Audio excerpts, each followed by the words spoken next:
उन्हाळ्यात रोज फक्त हा एक लाडू खा आणि रक्ताची कमतरता, केस गळती, सांधेदुखी, थकवा, अशक्तपणा येत असेल तर तो दूर पळवा.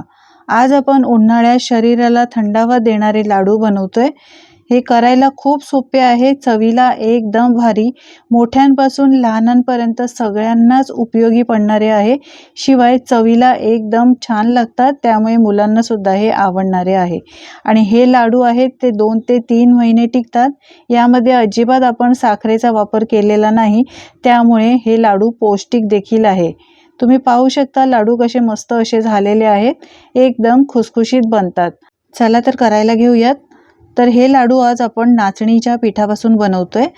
नाचणीचं पीठ आहे ते एका अशा चाळणीमध्ये किंवा तुमच्याकडे जी चाळण असेल त्यामध्ये घालायचं आहे आणि 1 वाटी इथे नाचणीचं पीठ घेतलंय ते चाळून घ्यायचं आहे. लाडू बनवण्यासाठी नाचणीचं पीठ चाळूनच घ्यायचं. हे बघा या पद्धतीने. आता 1 वाटी नाचणीच्या पिठाचा मी लाडू बनवते, यासाठी हे पीठ चाळून घेतलंय. कढईमध्ये 1 चमचा तूप घालायचं आहे. तूप थोडं थोडं घालायचं, लागेल तसं, त्यानंतर पुढे आपण घालू शकतो. तूप घातल्यानंतर पसरवून घ्यायचं. गॅसची फ्लेम मी इथे चालू केलेली आहे. यानंतर चाळून घेतलेलं नाचणीचं पीठ यामध्ये घालायचं. गॅसची फ्लेम एकदम स्लो ठेवून आपल्याला हे नाचणीचं पीठ आहे ते भाजून घ्यायचं आहे. लागेल तसं आपण यामध्ये तूप घालणार आहोत. नाचणीमध्ये भरपूर प्रमाणात कॅल्शियम असल्यामुळे सांधेदुखीचा त्रास असेल, गुडघेदुखी होत असेल, अशक्तपणा वाटत असेल, कॅल्शियमची कमतरता असेल तर तुम्ही असे नाचणीचे वेगवेगळे पदार्थ बनवून खाऊ शकता.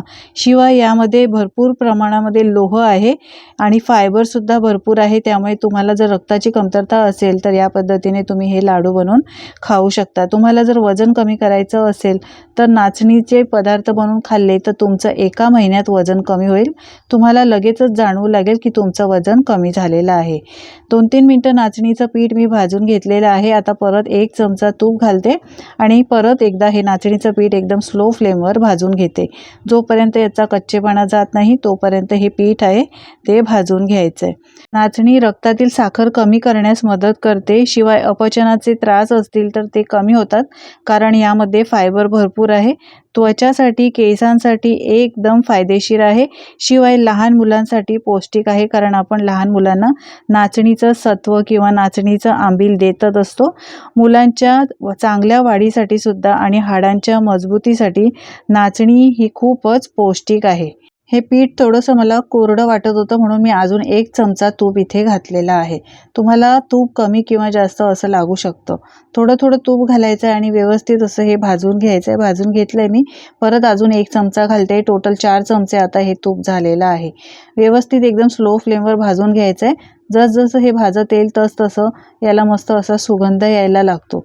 नाचणीचं पीठ थोडंसं कोरडंच असतं एकदम, त्यामुळे हे भाजायला सुद्धा थोडं वेळ लागतो आणि यामधला कच्चेपणा जाईपर्यंत आपल्याला हे चांगलं भाजून घ्यायचं आहे. एक 4 ते 5 मिनिटं मला हे स्लो फ्लेमवर भाजण्यासाठी लागलेलं आहे. पाहू शकता आता याचा रंग चांगला बदललेला आहे, कच्चेपणा गेलेला आहे. याला बाइंडिंग येते, थोडंसं असं चेक करायचं. मस्त असं भाजलं गेलेलं आहे. आता हे पीठ आहे हे काढून घेऊया आणि पूर्णपणे थंड करून घेऊया. यानंतर याच कढईमध्ये मी इथे घेतलेले आहे सारख्याच वाटीने 1 वाटी शेंगदाणे. शेंगदाणे सुद्धा आता एकदम स्लो फ्लेमवर आपल्याला भाजून घ्यायचे. चांगला याचा कच्चेपणा जाईपर्यंत, सालं निघेपर्यंत चांगले भाजवून घ्यायचे. जर शेंगदाणे व्यवस्थित भाजले गेले नाही तर लाडू बरेच दिवस टिकणार नाही, त्याला बुरशी येणार आणि एक प्रकारचा वेगळा वास सुद्धा येईल. शेंगदाणे सुद्धा आपल्या पोटासाठी खूप चांगले आहेत. यामध्ये फायबर असतं, हृदयासाठी चांगले आहे, त्वचा केसांसाठी चांगले आहे. शिवाय वजन सुद्धा यामुळे नियंत्रणात राहतं. शेंगदाणे भाजून झाल्यावर मी काढून घेतलेत. यानंतर कढईमध्ये 1 लहान चमचा तूप घातला आणि आवडीचा यामध्ये सुकामेवा घालायचा आहे.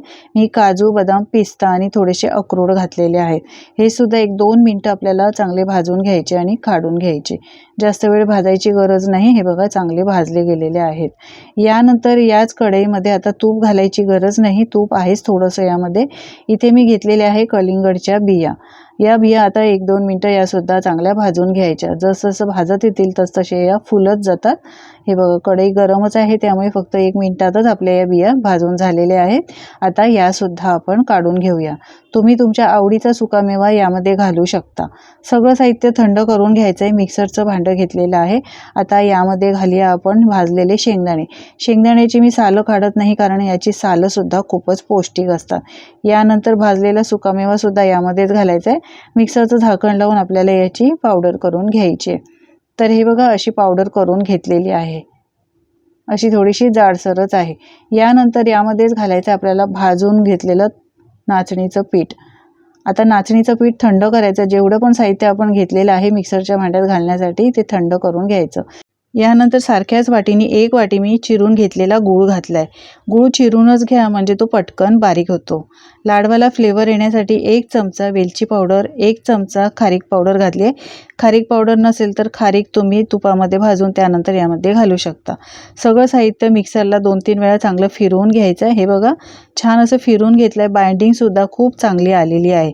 आपण शेंगदाणे वापरलेले आहे। शेंगदाण्यामध्ये स्वतःचं तेल असतं यामुळे हे बघा बाइंडिंग छान आलेली आहे।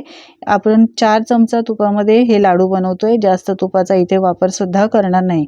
हे सगळं साहित्य आहे ते एका भांड्यामध्ये काढून घेऊया। हे बघा सगळं काढून घेतलेलं आहे। यानंतर कलिंगडच्या बिया तळून घेतल्या होत्या तुपामध्ये त्या घालायच्या आहेत सगळ्या आणि आता तूप लावायचं हाताला थोडंसं तर ताटात होतंच थोडंसं तूप त्यानेच हे सगळं मिक्स करून घ्यायचं आहे। हे बघा या पद्धतीने। मंडळी तुम्हाला माझी जर रेसिपी आवडत असेल तर एक लाईक करायला विसरू नका आणि तुम्ही कुठून ही रेसिपी पाहता हे सुद्धा मला कमेंट करून नक्की सांगा म्हणजे मी तुमचे आभार मानू शकेन।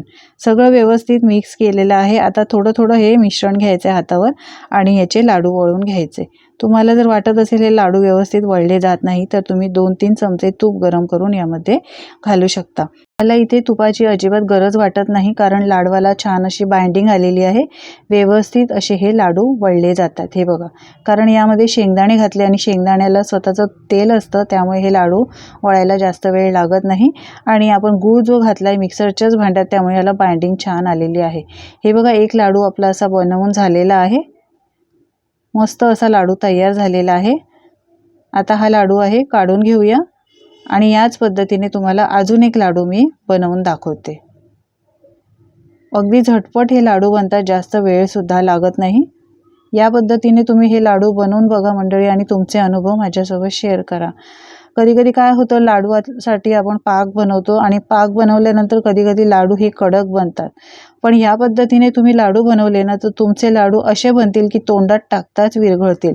वयस्कर असतील ना तर ते सुद्धा हे लाडू आरामात खाऊ शकतील आणि चवीला तर म्हणाल इतके भारी लागतात। पहा हा दुसरा लाडू सुद्धा बनवून घेतलेला आहे। याच पद्धतीने मी सगळे लाडू हे बघा बनवून घेतले।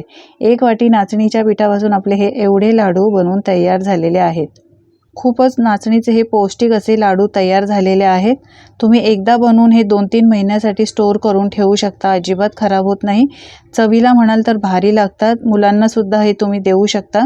लहान मुलांच्या छोट्या भुकेसाठी आयत्या वेळेस खाण्यासाठी तुम्ही हे लाडू देऊ शकता किंवा त्यांच्या चांगल्या वाढीसाठी तुम्ही हे लाडू देऊ शकता। शिवाय वयस्कर म्हणा किंवा तरुण म्हणा कॅल्शियमची कमतरता असते तर असे हे एक लाडू बनवून तुम्ही दररोज खाऊ शकता आणि त्याबरोबर 1 ग्लास दूध पिऊ शकता। इतके हे पौष्टिक लाडू आणि आपण घरच्या घरी खूप सोप्या पद्धतीने खूप कमी साहित्यात आणि झटपट बनवलेले आहेत। नाचणी थंड असल्यामुळे पोटाला उन्हाळ्यामध्ये हे खाल्ले तर पोटाला थंडावा देण्याचे काम करते। यामुळे उन्हाळ्यात सुद्धा हे लाडू खाणे तितकेच फायदेशीर आहे कारण उन्हाळ्यामध्ये आपण नाचणीचा आंबील खातच असतो कारण ते पोटाला थंडावा देण्याचं काम करतं।